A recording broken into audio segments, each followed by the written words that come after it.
Aujourd'hui, j'avais prévu de faire un live questions-réponses. Je l'avais annoncé donc à 19h30 aujourd'hui sur la santé naturelle, notamment sur mon parcours pour retrouver la santé et principalement sur les sujets de l'anxiété, de la dépression, de la fatigue chronique.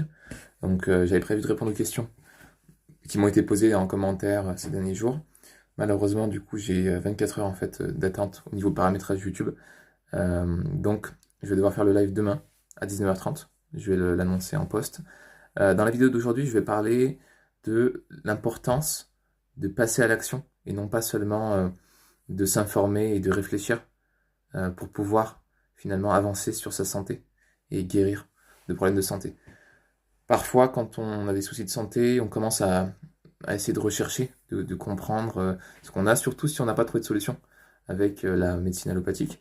Donc, bien souvent, on commence à lire des articles, parfois des livres, regarder des vidéos YouTube, entre autres, ce qui peut être vraiment intéressant, ce qui peut vraiment nous aider.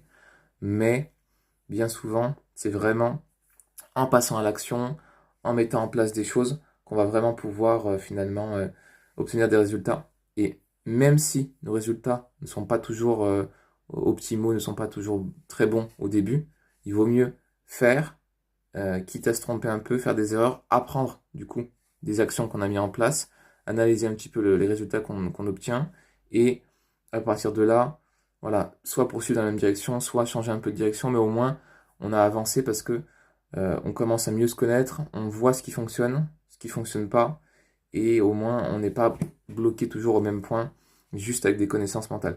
Donc ce point-là, vraiment, l'importance de faire, de passer à l'action, de se mettre en mouvement, euh, qui peut être valable dans plusieurs domaines de vie, mais notamment là pour la santé, pour finalement avancer sur son chemin de santé, retrouver la santé, notamment par exemple quand on souffre d'anxiété, des fois on peut être paralysé un petit peu dans le mental, avoir du mal à faire concrètement, à passer à l'action, à essayer des choses, quand on a voilà, du stress, d'anxiété, et puis même aussi quand on souffre de fatigue, c'est pas facile d'avoir vraiment l'énergie nécessaire pour y aller, pour essayer des choses, mais c'est important, parce que si on change pas, si on fait toujours la même chose, ou si on n'essaye rien, malheureusement, bien souvent, voilà, il n'y a pas grand-chose qui va changer. Donc même si parfois les changements, comme par exemple des changements alimentaires, ou de ce genre de choses, peuvent être un peu difficiles quand on est fatigué, quand on est stressé, quand on est anxieux, anxieuse, déprimé, etc. Malgré tout, c'est important quand même de se mettre en action pour avancer. C'est un sujet d'ailleurs dont je parlerai un petit peu demain lors du live, parce que j'ai eu une question un petit peu dans ce sens-là, sur ce thème.